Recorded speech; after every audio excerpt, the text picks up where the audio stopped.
오늘 이제 강의에서 다 하지 못했던 여러 가지 부분들 질의응답 속에서 조금 더 심화된 이해가 되었으면 좋겠습니다. 감사합니다. 응답 시작하기 전에 본 뉴스 이 컵 혹시 갖고 가실 분들은 하나씩 갖고 가시면 될 것 같아요. 저희가 4월 2일에 VON 뉴스를 개국합니다. 뭐 산으로 갈지 어디로 갈지는 모르겠지만 Voice of the New Paradigm of Korea, 새 한국의 목소리를 저희가 주식회사 형태의 미디어 회사로 만들어서요. 그 여기에 이제 고품격 그 인터넷 종편을 지향하는데 아마 좀 잘 될 것 같지 않으세요? 그래서 이거 보시고 본 뉴스 보시고 이렇게 볼 때마다 기도 좀 해주세요.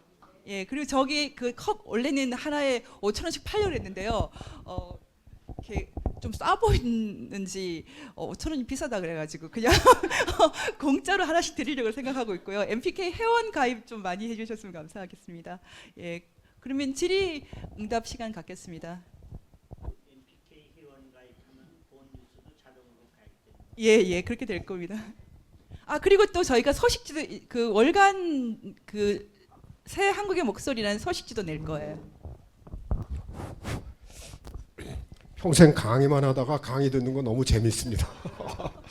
그런데 현직에 있을 때 운동권하고 계속 부딪히다가 현장에서 일어나는 일과 이 강의를 듣고 보니까 하나씩 이 매치가 되는 것들이 있는데 오늘 두 가지가 궁금증이 생겼어요. 하나는 현재 주사파가 현 정권을 장악해서 이 활동 상황인데 1987년 그 이전에 우리 도 변호사님이 강연도 해주셨습니다만은 헌법이 8번 바뀌고 9번째 이제 그 헌법 바뀌었는데 가만히 생각을 해보니까 그 당시 학생들이 무엇을 주제로 그 외치고 데모했나 하는 걸 생각을 해보니까 민주화 원년이라는 단어가 문득 떠올랐어요. 학생들이 그 당시에 민주화 원년이라는 걸 외쳤던 걸로 기억이 되거든요. 그러면은 이제 이 민주화 원년이라는 데 방점을 찍어 보면은 그 이전에 8번 개헌한 거는 자유 민주주의를 향해서 우리가 그 완성 단계로 가는 그 과정 중에 있었던 거를 전면 부인한 거 아닌가. 원년이라는 그 단어가 그렇다면은 그들이 원하는 그 민주화라는 그 정체는 지금 원장님께서 강의하셨던 그 주사파의 그 방향, 김영환 씨 그 얘기 들어보니까 참 섬뜩한데요. 그 방향 쪽으로 생각하고 한 거 아닌가? 그게 맞는지 그거 하나 질문하고요.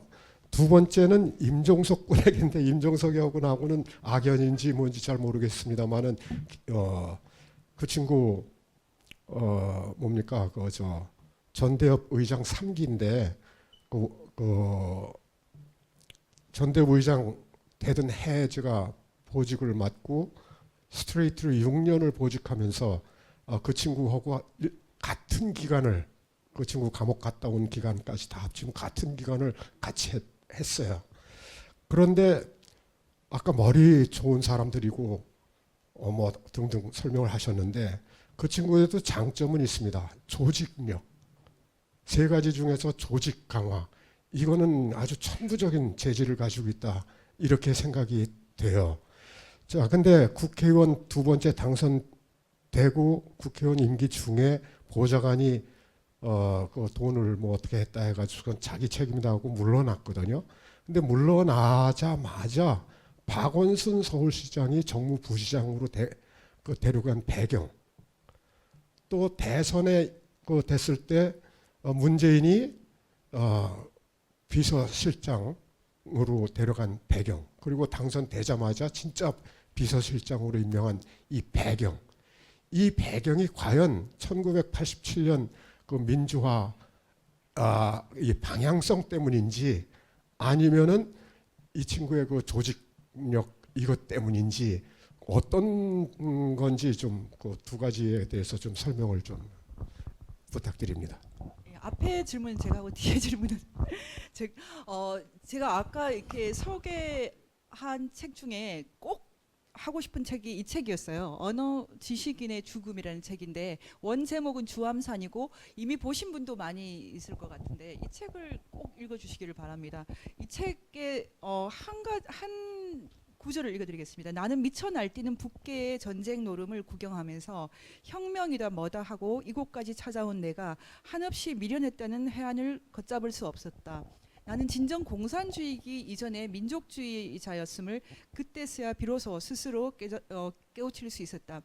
대개의 가격한 민족주의자들의 운명이 그러했듯이 그때는 나도 이미 돌이킬 수 없는 깊은 수렁에 빠져 있었던 것이다. 이 책은 1960년대 후반에 그 통일혁명당 통역단 사건으로 그 검거되었던 김진락 씨가 쓴 책인데요.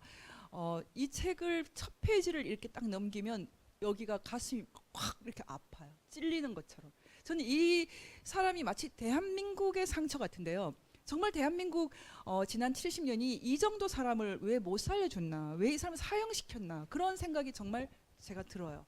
이 김진락 씨는 사실은 완전히 전향이 된 사람이 책을 보면은 그런데도 불구하고 10월 유신, 그러니까 7월 4일 그 7.4 공동 성명 직후 10월 유신 전에 사형을 당한 그 통역당의 그 대표 당수였던 김종태 조카, 서울대 그 정치학과를 나왔던 상당한 엘리트였고 언론인이었던 이 사람의 책인데요. 같이 검거됐던 사람이 신영복 씨예요. 사실은 신영복 씨는 전향이 안 된 것 같아요.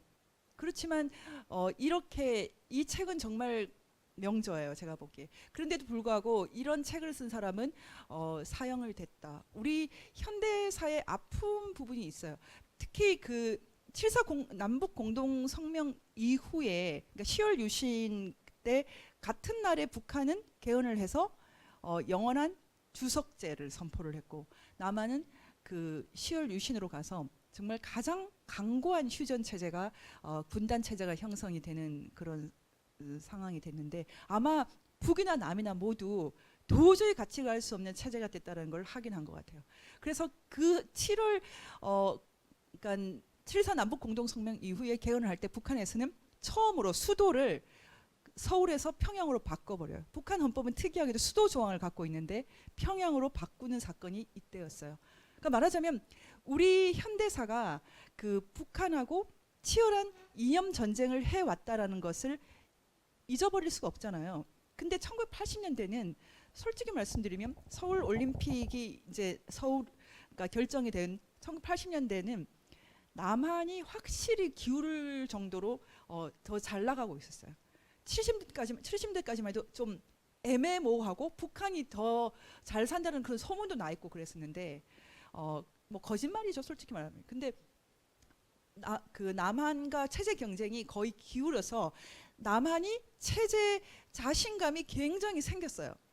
그래서 이런 그 공산주의 사회주의도 상당히 허용이 됐던 거고, 그 일본 같은 경우 다이쇼 데모크라시라고 해가지고 그 대정, 그 다이쇼 천황 때 이런 그 사상을 확 다 열어주는 그런 때가 있었어요. 20세기 초죠. 그런 그 근대 사상을 뭐 아나키즘까지 모두 열어줘서 한동안 사상의 근대화를 그 깨한 적이 있었어요. 그 일본 같은 경우에 약간 그 다이쇼 데모크라시 비슷하게 한국도 엄청난 반공 국가였는데 80년대에 이 학생들의 이런 그 자경 이런 거를 상당히 용인을 해준 거예요. 그래서 어쩌면 그 사람들이 그 우리는 좀 다르다라고 인식하는 게 아닌가 생각을 해요. 그 전에 민주화 운동을 했던 사람들은 이 자기들이 보기에는 좀 뭐 약한 걸로 보지 않았나 싶고 그런 것을 불쾌하게 생각하는 사람 많고, 근데 저는 개인적으로는 진정한 민주주의 운동은 그 70년대 분들이 한 거로 봐요. 저는 최근에 그 김지아 선생의 저력이 얼마나 대단한가 그런 생각을 하거든요. 우리가 원했던 것은 저 정신성이 저런 멘탈리티였는데 왜 80년대 세대는 권력을 가졌지만은 이렇게 아름다운 멘탈리티는 안 보여주나. 권력을 갖고서는 전부 뭐 보상금 다 타먹고 다 날려버렸어요. 아름다운 게 남지 않았어요. 그래서 저는 민주화 운동사에서 1980년대가 갖고 있는 그 이채로움, 그러니까 사회주의 공산주의를 상당히 합법화시킨 그 이채로움 때문에 그 이전과 자신들을 좀 구분시켰지만 진정한 의미에서 타는 목마름으로 민주주의를 갈망했던 그런 민주화 운동은 그 특히 70년대 세대에서 만개한 게 아닌가, 이게 제 생각이에요. 그래서 저는 80년대 그 소위 민주화 운동 세력이 그 민주화가 조선 민주주의 인민공화국의 민주화라면 빨리 정신 차려야죠. 그건 독재죠. 있을 수가 없죠. 그래서 저는 지금도 저를 누가 고발해서 검찰에서 부르면 제일 먼저 검사한테 물어볼 거예요. 이승만이에요, 그 김일성이에요, 한 사람만 택해 보세요. 누가 더 좋아요? 이렇게 물어봐서 대답 안 하겠지만 빨리 대답 안 하면 그냥 묵비권 행사할 거예요. 그런 게 생각을 해봐야 되는 겁니까? 지금 우리나라가 이렇게 돼 있다는 거죠. 저는 80년대가 세대가 뭐 민주화 운동했다 그러지만 그 해악은 더 큰 게 아닌가, 그게 제 생각입니다. 우선 그 두 번째 질문, 뭐 제가 아주 전문 분야는 아니지만 드러난 것만 보더라도 임종석 그 비서실장에 대해서 하태경 의원이 이렇게 주사파가 뭐 이렇게 옛날 그 구분이지 하고 이렇게 일종의 방패막을 해준 발언을 봤습니다. 이제 그렇다면은 그 모종의 연결성이 있는 것으로 뭐 일반인의 눈에 추측되어 보이고요. 그 하태경 의원은 시대정신 이런 잡지를 낼 때부터 김영환 씨와 밀접한 이렇게 연결 아래 있었던 것이 공지의 사실인 것 같습니다. 그렇다면 결과적으로 김영환 씨의 자장권 안에 임종석 비서실장도 있는 것이 아닌가, 이런 추측을 해보게 됩니다. 우리가 그 주체 사상파라고 할 때에도 스펙트럼이 이렇게 굉장히 넓게 있다고 생각됩니다. 그 스펙트럼이 여전히도 이 밖으로 말하는 것 기준으로 말고 안으로 말하는 것, 밖으로 말하는 것은 뭐 얼마든지 다르게 말할 수 있으니까요.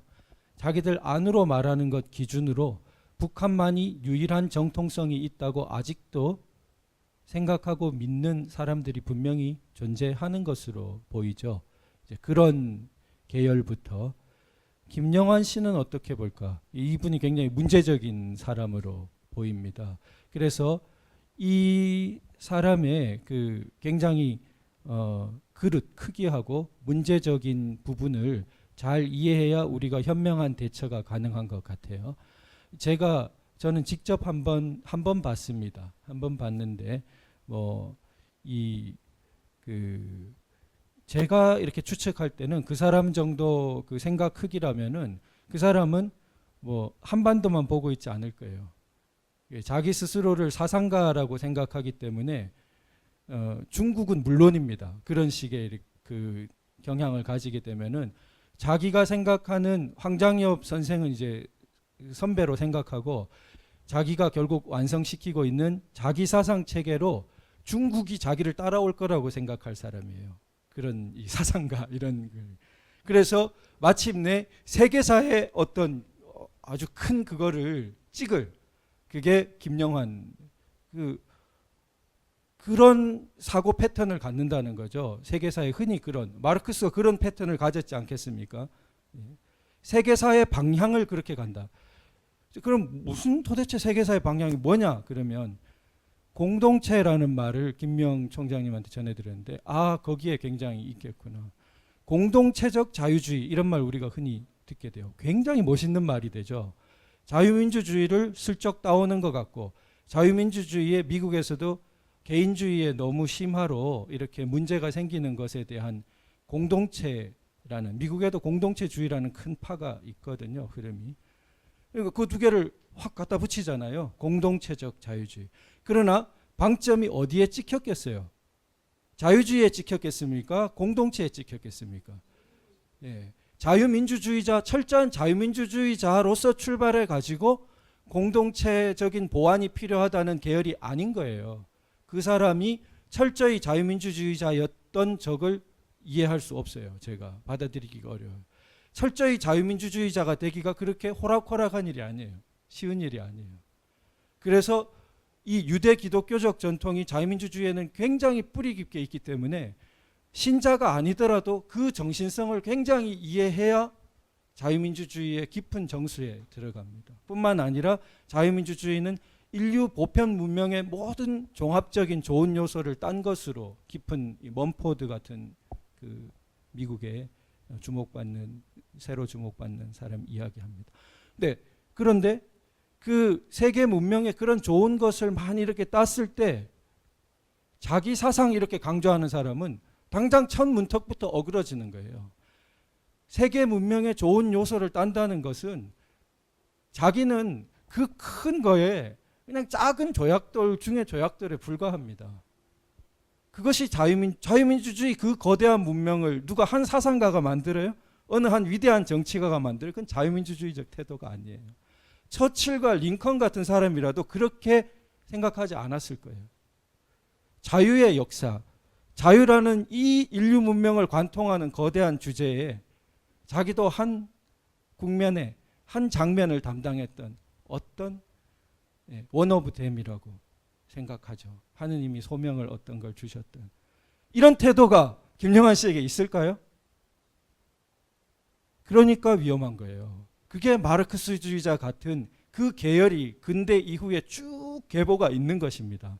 자기는 계보를 부정할지라도 그 오만한 인간 중심주의의 계보는 제가 단테와 보카치오가 아주 나뉜다고 말씀드린 것처럼 섞여 있었을지라도 계열이 아주 나뉜 겁니다. 인간이 귀하다고 보는 거하고 인간이 중심이라고 하는 거는 나중에 가면 갈수록 큰 격차를 보이게 되는 것이죠.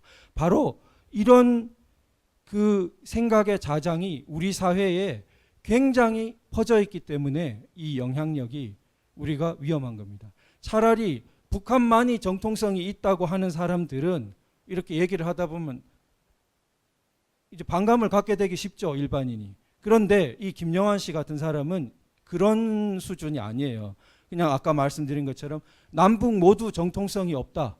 남북 모두 부분적으로 정통성이 있다. 이런 식으로. 부분적으로 정통성이 있다는 쪽에 가까울 거예요. 남북 모두 정통성이 없다는 게 구좌파 백낙창 씨 계열에 가깝고요.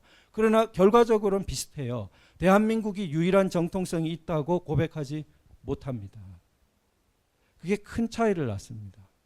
대한민국이 유일한 정통성이 있다고 보는 입장만이 확고하게 세계사의 방향을 자유의 전진으로 보게 됩니다. 그래서 이 반쪽 대한민국이 아시아 대륙 전체에서 얼마나 소중한 빛과 같은 존재인지, 마치 유럽 대륙을 되찾는 노르망디 상륙 작전처럼 자유의 교두보가 간신히 하나 놓인 겁니다.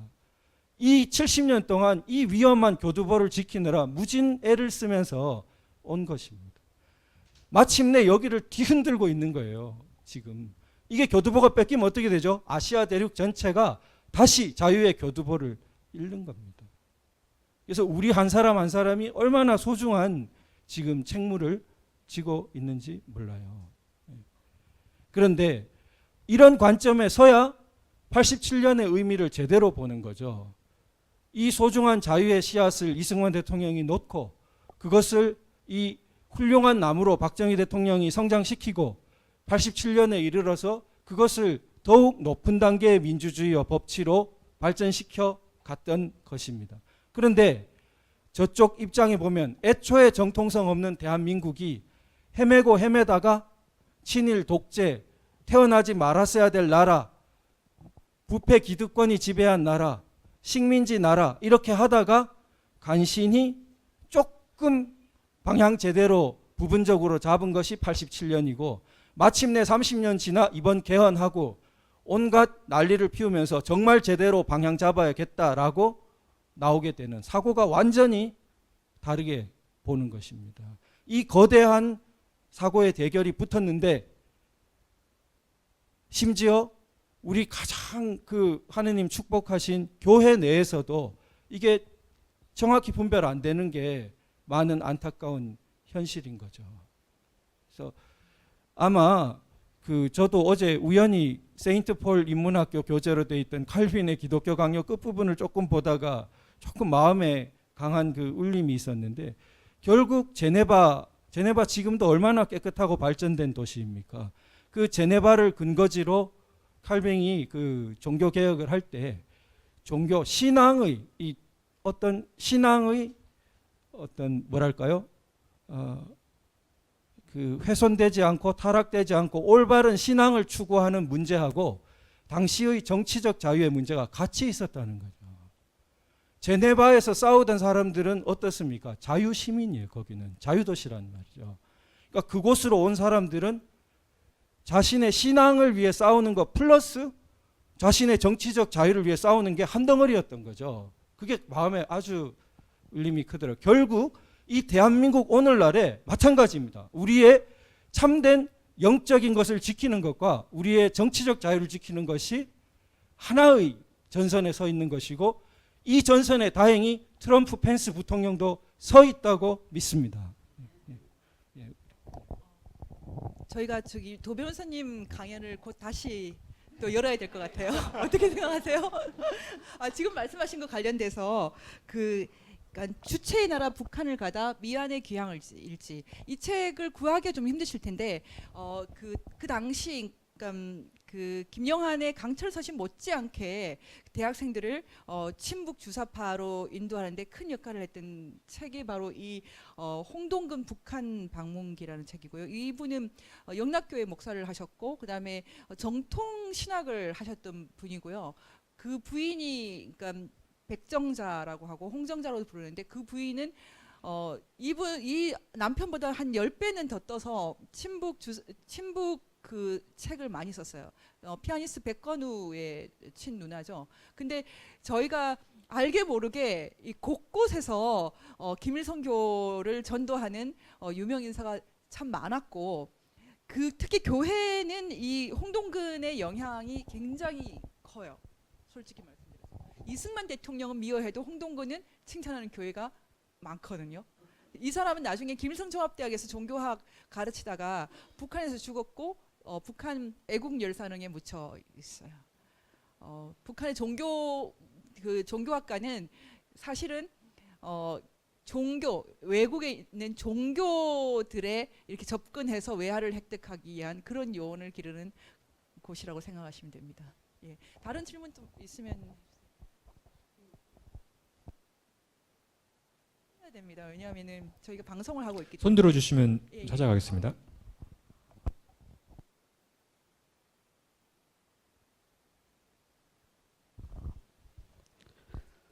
강의 재미있고 유익하게 잘 들었습니다.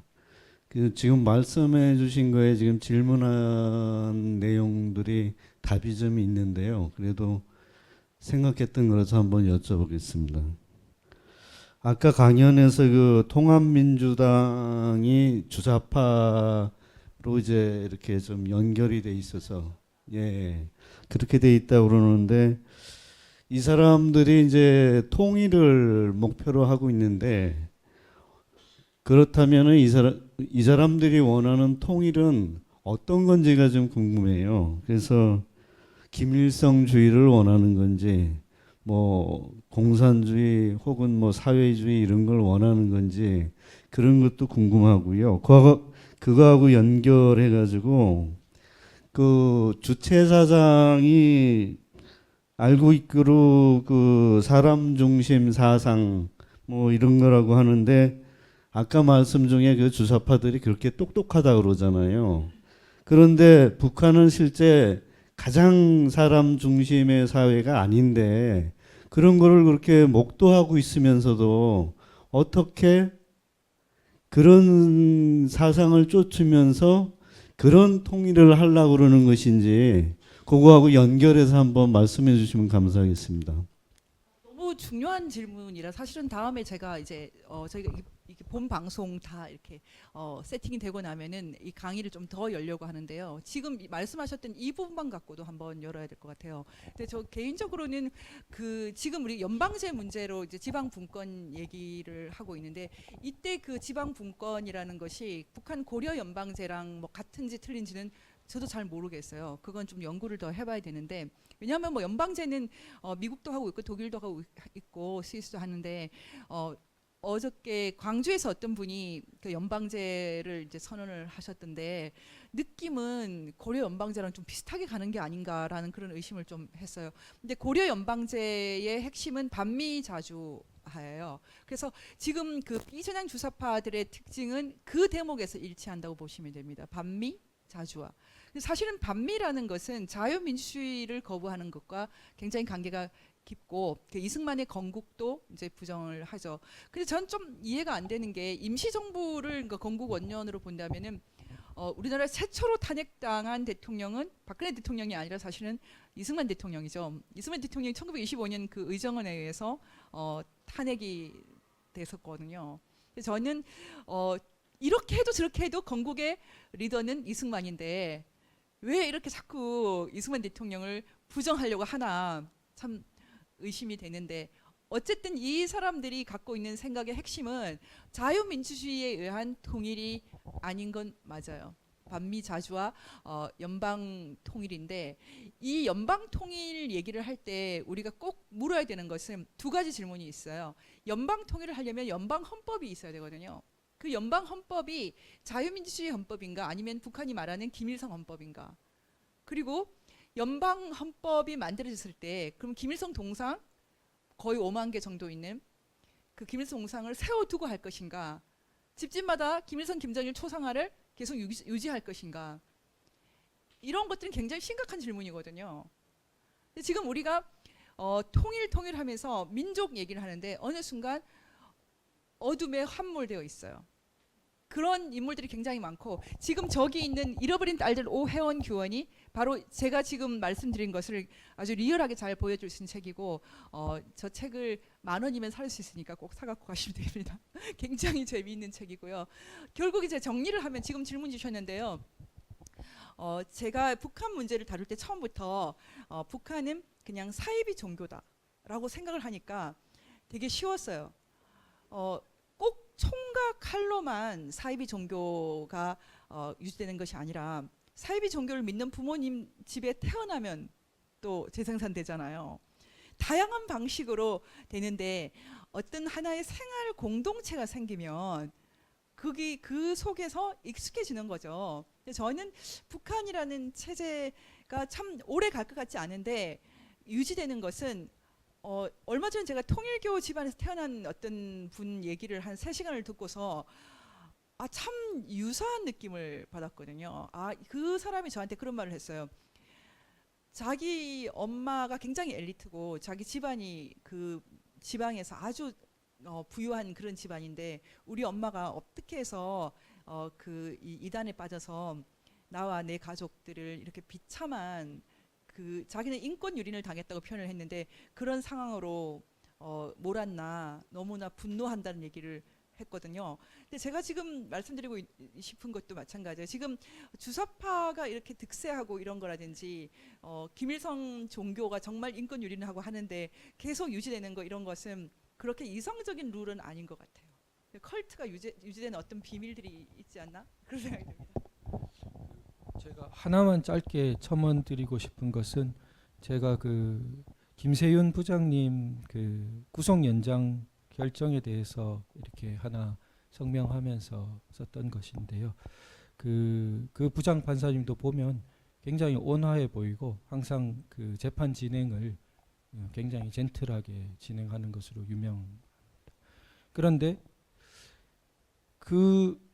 그런 부분이 부당한 그 구속 연장 결정의 잘못을 덮을 수는 없다는 거죠. 그 두 개는 구분돼야 되는 거죠. 그러니까 그 부분에 이르면 우리는 사실 우리가 굉장히 어렵습니다. 저도 어렵고 인간으로서 누구나 그런 부분이 어려운 것 같아요. 그러니까 우리가 흔히 그냥 인간적인 잣대와 인간적인 평가로 사람을 평가하기가 쉽습니다. 그 사람 품성이 참 좋아, 인간성이 참 좋대, 젠틀하네.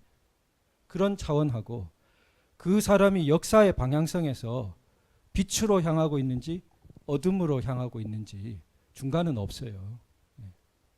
그게 중요합니다. 자꾸 중간이 있다고 말하는 사람은 어둠에 이용될 뿐이에요. 그게 해방 공간의 역사를 참혹하게 겪고도 자꾸 그런 말하면 깨닫지 못하고 또 희생될 뿐입니다. 그래서 그러면 아무리 품성이 좋고 제가 조금 나빠 보이진 않죠. 근데 저 같은 사람 위험한 사람이에요. 저 같은 사람이 주체사상 이런 데에 빠져가지고 김영환 이런 식으로 저 나름의 사상 같은 거 막 이렇게 해가지고 이렇게 인상 좋게 막 이렇게 하고 다닙니다. 그 사람 제일 위험한 사람이에요. 그러면은 우리 맹주성 교수님 같은 분이 딱 지적을 해가지고 저 도모라는 사람은 아주 조심해야 되고 그 사람의 외면으로 보이는 그런 태도하고 그 사람이 사상 갖고 있는 거하고는 딱 구분해서 봐야 돼. 그 굉장히 엄격하게 구분해야 돼. 라고 말해 주셔야 되는 거죠. 사상은 무서운 것입니다. 그 태도. 왜냐하면 그래서 역사 정치적 세계는 누구도 거기서 그 어떤 함부로 막 이렇게 준동할 수 없는 곳이에요. 왜냐하면 미래를 다 아는 인간이 어디 있습니까? 그런데 역사 정치적 세계에서 우리가 인간의 부족한 그걸 가지고 거울을 가지고 이렇게 성령 인도를 기도드리면서 어떤 걸 택하는데 그래도 우리가 혹 잘못된 길을 택했을 때 우리가 어떻게 다 보장을 받아요, 인간이. 그건 책임질 수밖에 없잖아요. 그래서 그 무거운 세계고 굉장히 그 냉정하고 엄혹하고 그런 세계. 그런데 그거를 사실은 성경 전통이 있는 서양은 아는 거예요. 그 체화가 돼 있는 거예요. 왜냐하면 성경에 그런 엄격함이 있지요. 성경을 읽고 배운 분들은 하느님은 무한한 큰 사랑과 자비가 있으시지만 또 한편으로는 굉장히 엄격한 면도 있으시다는 것을 어려서부터 배우는 거예요. 그러나 우리나라에 어때요? 그 전통이 우리 고래 공자 배우던 전통도 거의 잊혀졌고 그러니까 굉장히 그게 약해져 있고 가치관이 그래서 혼란스러운 겁니다. 그 두 개를 구분해야 된다는 거를 막 뒤섞기 시작하면은 이제는 막 온통 가치 혼란이 사회 전체가 굉장히 혼란스러운 것. 그래서 지금 우리 MPK부터라도 딱 그것을 기준을 잡아 나가야 되는 것입니다. 예.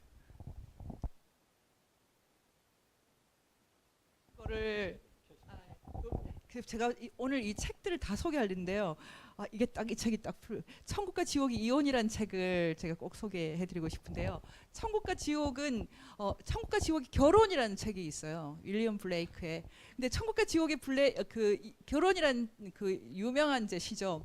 그 내용을 자세히 보면 지옥도예요. 지옥도.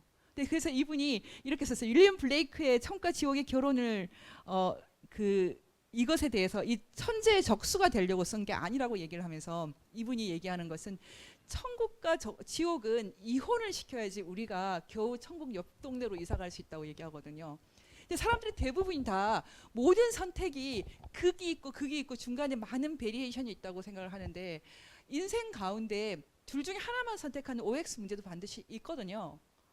그리고 미국 역사에서 독립 전쟁도 그렇고 영국의 식민지로 남을 것인가 아닐까 이거 OX밖에 없잖아요. 노예 제도를 유지할까 안 할까 뭐 이런 거 우리가 자유를 유지할까 안 할까 이런 거는 전쟁을 통해서도 결정을 내는 OX 문제가 있는데 지금이 바로 OX 문제를 내는 시간이 아닌가 생각합니다. 최근에 그 홍준표 자유한국당 대표가 저 같은 사람을 극우라고 말하는 것 같더라고요.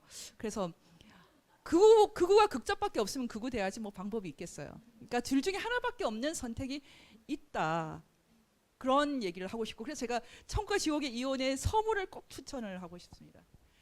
질문은 또 다른 분한테 먼저 기회를 드릴게요. 그 다음에 제가 할게요. 예. 혹시 질문 있으시면 예. 오늘 그 김미영 교수님 강의 들으면서 굉장히 많은 내용을 짧은 시간에 함축적으로 설명해 주셨는데 그 주사파라든가 또 주사파의 그 핵심 요원들이나 그것으로 인한 지금 정치 권력들에 대한 내용들 좀 이해하는데 많은 도움이 됐습니다. 저는 그 김영환 씨가 하는 북한 민주화 네트워크하고 조금 이제 수식을 좀 주고받는 상황인데 그냥 순수하게 정말 북한을 민주화하기 위한 그런 단체라고 이해했었어요.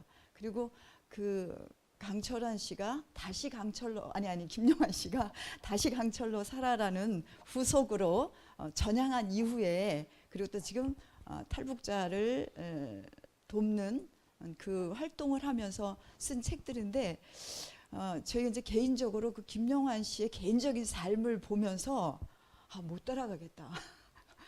이렇게 살기는 어렵겠다라는 생각을 하는 부분이 있는데 북한에 고통받는 사람들을 생각하면서 김용환 씨는 개인적으로 겨울에 난방 사용 안 한다고 합니다. 여기서 같이 사는 내 이웃도 아니고 눈에서 사실 굉장히 먼 거리에 있는 사람들의 고통을 생각하면서 여기서 난방을 겨울에 사용하지 않는다라는 그 정신 때문에도 많은 사람이 유혹을 받겠구나 하는 생각을 하고요. 잠깐 동안 그 도태우 변호사님이 인격적으로 또 그 삶의 어떤 부분에서 굉장히 좋은 사람이지만 그 사람의 사상과 그 사람 안에 내부적으로 갖고 있는 흔들리지 않는 그런 사상에 대해서 분리해야 된다라고 하는데 지금 그런 부분에 대해서는 혼돈의 시기 같아요. 저도 그런 것 가지고 우리 아이들하고 얘기하다 보면 같이 흔들려 버려서 나는 그냥 극보수고 극단적인 엄마로만 취급을 당해서 그 중간에 내용을 통해서 설명해야 되는 것들을 또 내 자녀다 보니까 제가 이렇게 인내력을 가지고 설명하지 못하는 부분들이 많이 있거든요. 그런데 그거는 이제 제 개인적인 그 부족함이고 오늘 이러한 내용들 통해서 또 우리가 정말 분명하게 어떤 그 목적과 목표를 분명하게 바른 방향으로 또 정말 그것이 빛인지 어둠인지에 대해서 바른 방향을 계속 흔들리지 않고 가야 되는 그런 과제들이 저희들한테 있다라고 생각하고요. 우리 김명 교수님한테 그런 북한 민주화 네트워크가 정말 지향하는 바가 뭔지 또 김용환 씨가 아까 도 변호사님이 얘기했던 것 들으면서 충분하게 이해가 되기는 했지만 그럼에도 불구하고 그분이 지금 남한의 그 사람들에게 현재로는 어떤 영향을 주고 있는지 싶습니다. 이것만 갖고 나중에 한번 또 할게요. 근데 도태우 변호사님 댁도 마루가 되게 추워요. 그래서 난방이 잘 안 되는 집이에요.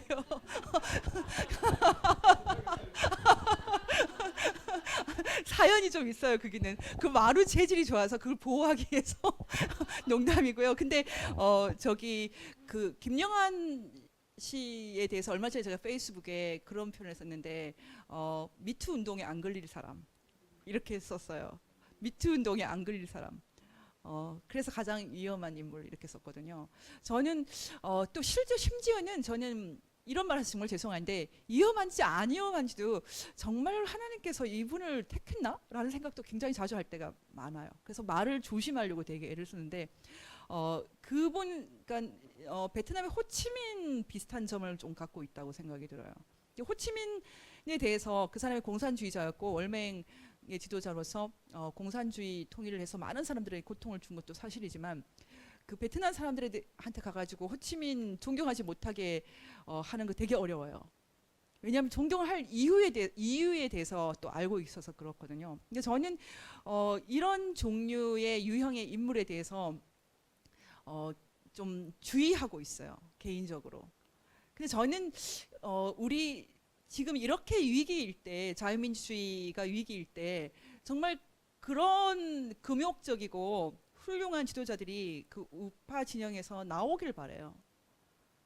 저는 사람들 다 행복하게 살고 나 금욕을 저는 싫어하거든요. 맛있는 거 먹고 이런 거 좋지만 어떤 면에서는 다 그래서는 안 되지 않나라는 생각이 들거든요. 그 훌륭한 지도자들이 나와야 되고 우리가 이렇게 성경에서도 제자도라는 것은 그냥 일반 그냥 평신도랑 또 다르잖아요. 저는 그러면서 공적인 세계로 자기를 연마해 나가는 지도자들을 양성을 해야 된다는 생각을 하고 있고 김영한 씨 같은 경우에 이 책에 보면은 그 파리들의 혁명 노름에 보면은 그러니까 사제가 되려고 했던 사람이 그 주체 사상의 사제로 바뀌는 이유를 그 포이에르바하의 기독교의 본질이라는 책을 통해서 그렇게 됐다고 말하고 있어요.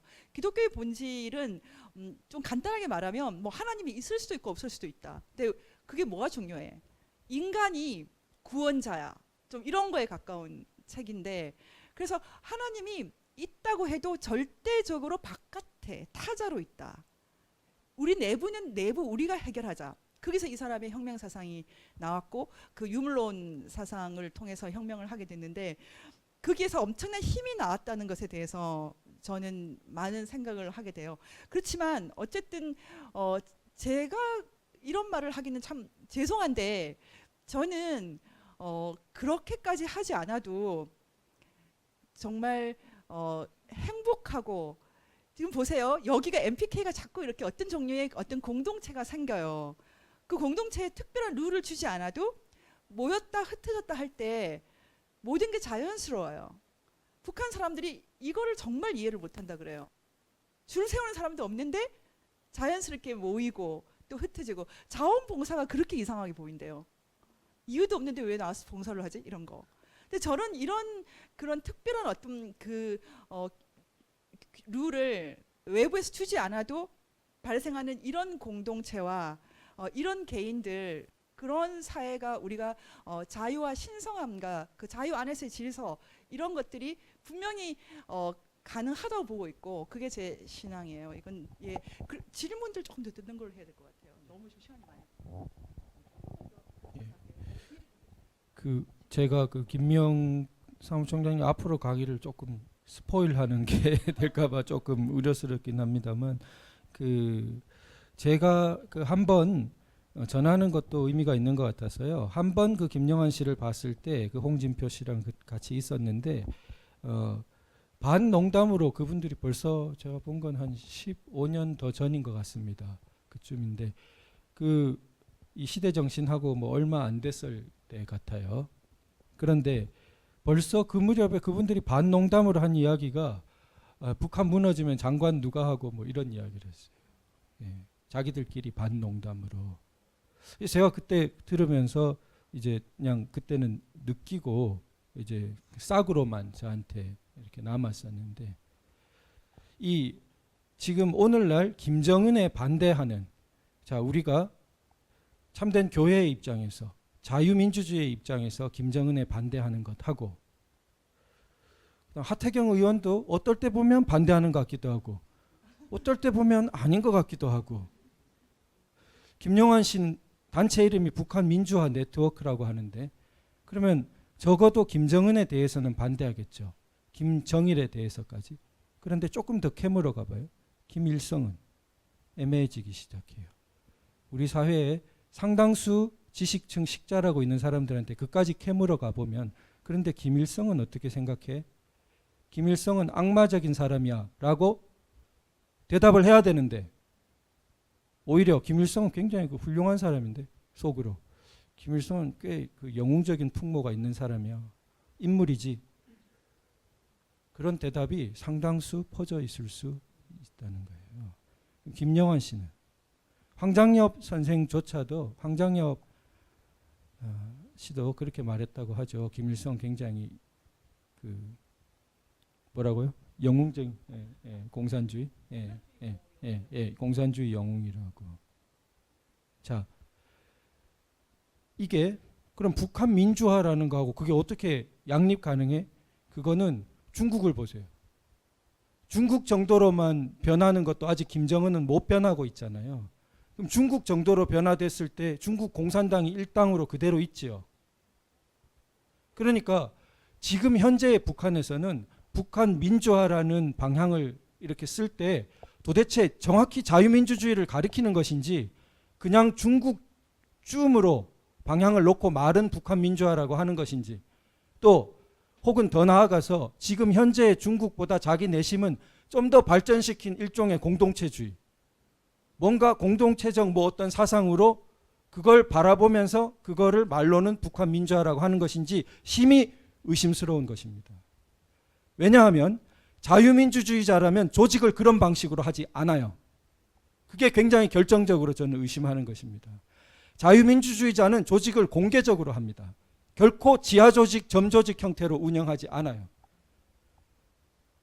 그것이 자유민주주의가 문명의 정방향에 서 있는 이유예요. 그것이 독재자들이 자유민주주의를 깔보는 이유이기도 합니다. 저렇게 대놓고 비밀도 없이 여기서 도태우, 김미영 나와가지고 지들 전략이라고 다 말하고 저게 우리하고 상대가 돼?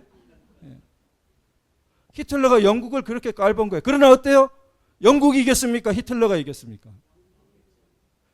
이상한 일이에요.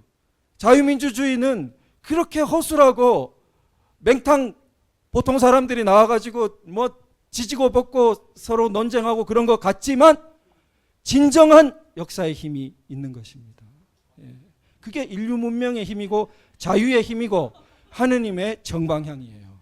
그래서 김영환 씨는 틀린 방향에 서 있기 때문에 제가 자꾸 이러는 겁니다. 개인적인 유감이 뭐가 있겠어요? 예.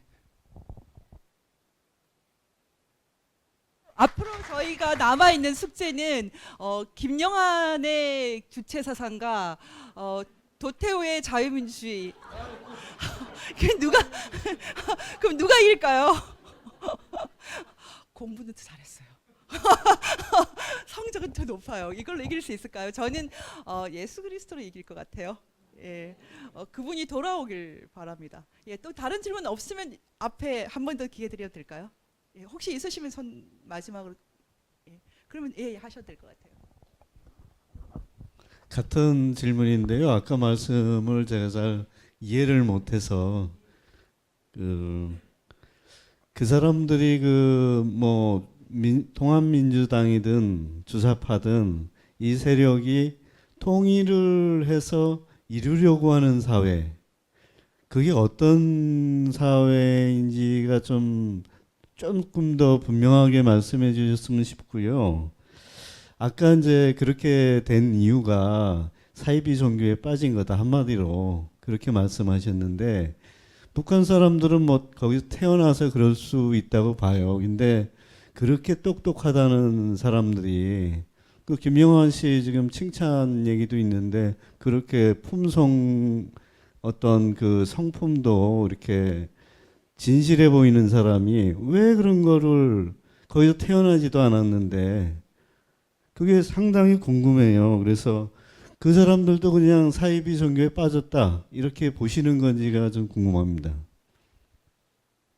이렇게 어려운 질문을 던지니까 제가 꼭 다음 주가 아니더라도 제가 다음 주 한 주는 조금 이거 저희 회사 일이 여기 이렇게 일이 너무 많아가지고 제가 좀 건너뛰고요. 꼭 이거를 본격적으로 사실 준비를 하다가 왔는데 지금 그 인간 중심 철학 원론 이 책이랑 이렇게 많이 제가 준비를 하다 왔는데 이걸 꼭 강의를 한번 하겠습니다. 왜 주체 사상이 그 한 국가를, 그러니까 국가를 어떻게 보면은 뭐 이렇게 그 떠받치게 되는, 그러니까 항장엽 주체 사상이 사실은 북한의 한 기둥이에요. 지금도.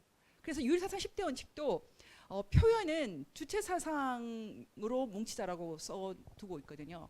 근데 이 얘기를 하면 서양 철학 전체를 설명해야 돼요. 솔직히 말씀드리면. 그리고 제가 이제 오늘 갖고 온 책 중에 하나가 이거 약간 쇼핑몰 같지 않아요? 약간 지금 쇼핑몰 같은데 여기 유토피아라는 책이 있어요. 유토피아 제목이 그 단연초 있죠.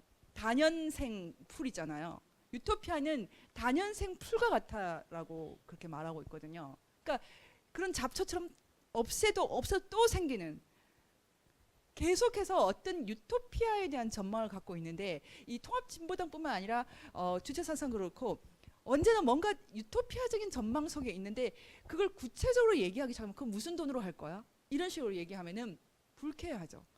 저는 그 이 코리아 연방이라고 지난번에 통합진보당이 그 우리는 코리아 연방을 모시한다라고, 고려 연방이죠. 그걸 아예 썼던데 그거는 그 컨텐츠 내용은 무료 노동에다가 무료 뭐 의료라든지 무상, 북한하고 굉장히 유사합니다 실제로.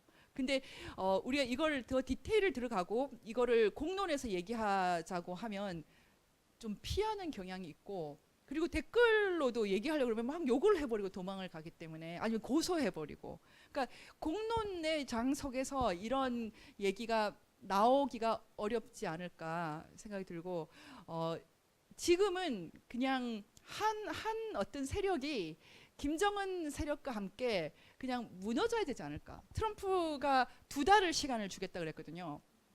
트럼프가 2달을 주겠다는 것은 2달 안에 그 폐기에 준하는 그 정도의 프로세스로 들어가라는 뜻인데, 지금 김정은은 트럼프가 살짝 봐줘서 좀 달러를 좀 그대로 먹을 수 있지 않을까 막 그런 꿈을 꾸고 있을 거라고 생각하는데 꿈 깨야죠 뭐.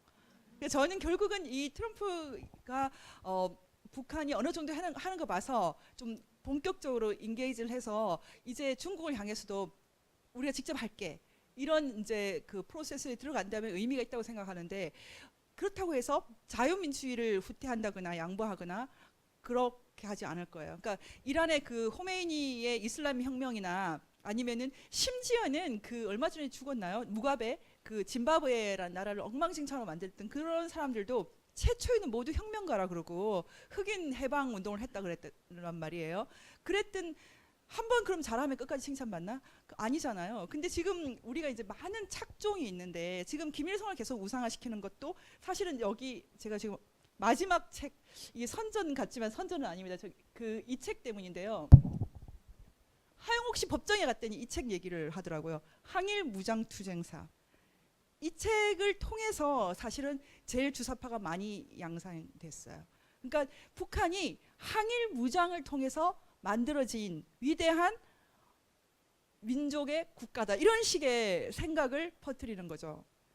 근데 그 배후가 이게 틀렸다는 걸 찾아 나가는 것이 너무 어렵기 때문에 이제 저희가 공부를 조금 해나갔으면 좋겠고 오늘은 이제 오리엔테이션으로 이런 책들을 공부를 해야 된다. 아까 도변사 잠깐 설명했지만은 김영환 씨가 이건 출판을 하지 않고 비공개적으로 그 내부 수업용으로 쓰는 게 이 공동체주의 연구예요. 근데 제가 이분들하고 얘기를 해보니까 지금 당장 급진적인 그 공동체주의, 공산주의를 다르게 부르는데 급진적인 공산주의를 이루겠다는 건 아니고 뭐 길게 봐서 그러니까 마르크스주의의 그 인간의 얼굴을 한 공산주의겠죠. 그 공산주의 사회를 이루어 나겠다라는 그런 비전을 얘기하더라고요. 근데 저는 그래서 가끔 나는 이미 공산주의자야. 우리끼리 뭐 나눠 먹고 공산주의 핵심 뭐냐면 필요한 것만 같이 일하고 필요한 것만 갖고 가는 게 핵심이잖아요.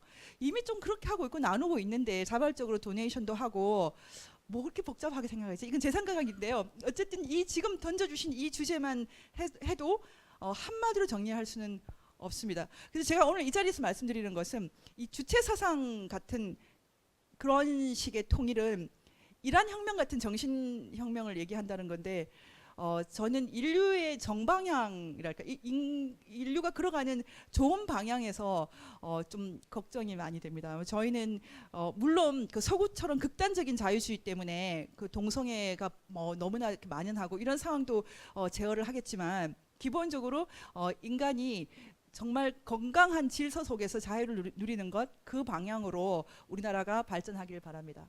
예, 저희 시간이 많이 돼서 질문이 마지막 한 명만 더 받겠습니다. 저 개인적으로 궁금한 게 있어서 여쭤보는데요. 저 아까 그 공동체적인 자유주의라는 게 그 박세일 씨가 옛날에 주창한 그런 내용과는 결이 좀 다른 건가요?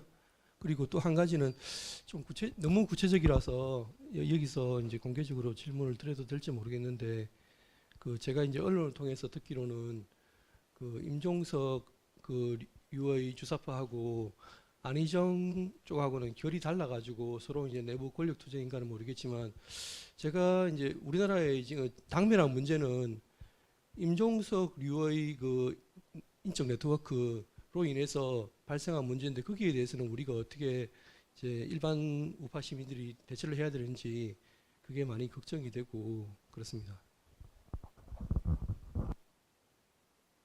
이 질문이 나올 것 같았는데 이 질문은 제가 대답을 안 하겠다라고 약간 생각하고 왔던 이유 중에 하나가 너무 민감해지는 것은 좀 피하겠다라는 생각이 조금 있어요. 근데 제가 생각하고 있는 어떤 게 분명히 있고 그걸 그러니까 공개적인 자리에서는 아직 얘기하고 싶지 않은데 지금 현재 가장 문제적인 인물은 임종석 비서실장이 맞다라는 게 제 생각이고요. 그다음에 그럼에도 불구하고 그 사람들이 뭐 권력 투쟁을 해서 이렇게 미투 운동을 통해 무너뜨리고 저는 그렇게는 생각하고 있지 않아요. 그러니까 적어도 저는 완전히 저는 배신당할 때까지는 일단 믿는 스타일이기 때문에 임종석이라는 사람이 저렇게까지 할 때는 그 사람이 생각하는 뭔가 선한 방향이 뭘까라는 걸 끝까지 생각을 해보고 결론을 내리고 그 다음에 이제 답을 하려고 하는데 아마 2달 안에 저도 말하지 않을까 생각이 듭니다. 왜 이렇게 민감해지기 싫어하는지는 아시죠? 왜냐하면 그들이 어떻게 하면 지금 우리를 괴롭힐까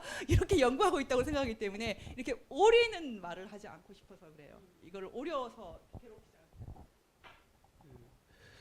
박세일 쌤 표현이라면 박세일 쌤은 다른 분이죠. 예, 그 뭐 계열이 다른 분이고 제가 아까 전제하기를 자유민주주의의 확고한 바탕 위에서 이제 공동체적 보완을 이야기한 그런 표현들도 저도 들어봤고 있습니다. 그것은 계열이 다른 것으로 보입니다. 그리고 그 아까 이제 저는 아마 마지막 말씀될 것 같은데 그 이 꿈 깨는 문제를 이제 사무총장님 말씀하셨는데 저는 참 오히려 굉장히 긴급한 꿈 깨는 과제에 있는 건 우리 같아요. 우리 대한민국에. 그래서 근데 그게 너무 어려운 과제라는 것도 저 스스로도 굉장히 느끼거든요. 왜냐하면 이게 정말 그 우리가 감당키가 쉽지 않은 과제가 제가 볼 때 이게 자유통일의 결단입니다. 그래서 그게 사실 너무 버거워요. 그러니까 그게 뭐냐면 안보라는 패러다임으로 유지될 수 있는 때가 끝나버린 거예요. 그게 너무 혹독합니다. 그러니까 안보라는 패러다임으로 유지할 수 있는 것은 저쪽이 이쪽에 너무 깊이 개입을 하지 말아야 그게 유지가 되는데 너 따로 살고 내 따로 살자는 게 되어야 안보 패러다임이 유지될 수 있는데 지금 이 주사파 문제까지 더해가지고 한반도는 더 이상 안보 패러다임으로 어떻게 해나갈 수 있는 단계를 넘어가 버렸어요. 그러니까 우리가 굉장히 그 부담이 커져버려서 괴로운 거예요. 즉 이게 자유통일로 가냐 아니면 지금 우리도 막 노예 비슷한 상태로 끌려가냐 이 기로에 막 갑자기는 아니겠지만 결정적으로는 지금 막 서 있으니까 갑자기 결단이 됩니까 이게 너무 힘든 거예요. 근데 제가 볼 때 개인의 결단이 기초거든요. 그 어려운 결단을 개인이 해야 되는 거예요. 왜 자유통일의 결단 어려움? 당연히 희생이 따르니까 어렵죠. 예. 그래서 희생을 딛고도 자유통일을 이렇게 말하는 거 보통 일이 아니거든요. 그런데 세계사에 어떤 족적을 남긴 국가나 민족은 다 그런 단계를 거친 겁니다. 그것도 여러 번 거친 단계도 많아요. 그러니까 큰 희생이 오더라도 이 방향을 그렇게 결단할 수 있어야 되는 거예요. 개인이. 그리고 그 가족이. 그 사람들이 어떤 세력을 형성해야 역사를 바꾸는 겁니다. 근데 못 바꾸면 어정쩡하게 있는 게 아니라 노예가 될 판이에요. 그게 우리가 지금 당면한 너무 힘든 눈 뜨고 힘들어요. 그 생각하면 막 잘 때도 힘들고. 그런데 어쩔 수 없잖아요. 다들 겪어보셨겠지만 뭐 소중한 사람이 사망하면 부모님이 돌아가시거나 어떡하면 어쩔 수 없잖아요. 닥쳐 살아야 되잖아요. 우리 닥친 거예요. 네. 그래서 그런 고난을 어때요? 우리 성경적으로 고난을 넘어서 마침내 그 연단을 넘어서 새로운 꽃을 피워야 되는 거죠. 네. 우리 모두 그런 이 씨앗이 되기를 기도드립니다. 네, 감사합니다. 네. 네, 오늘 세미나 어떠셨는지 모르겠는데요. 네, 대한민국에서 오늘 같은 이런 토론들이 또 강의들이 많은 곳에서 일어났으면 좋겠고요. 오늘 두 분께서 너무 수고해 주셨는데 큰 박수로 이렇게 격려해 주시면 고맙습니다. 이것으로 세미나를 다 마치겠습니다.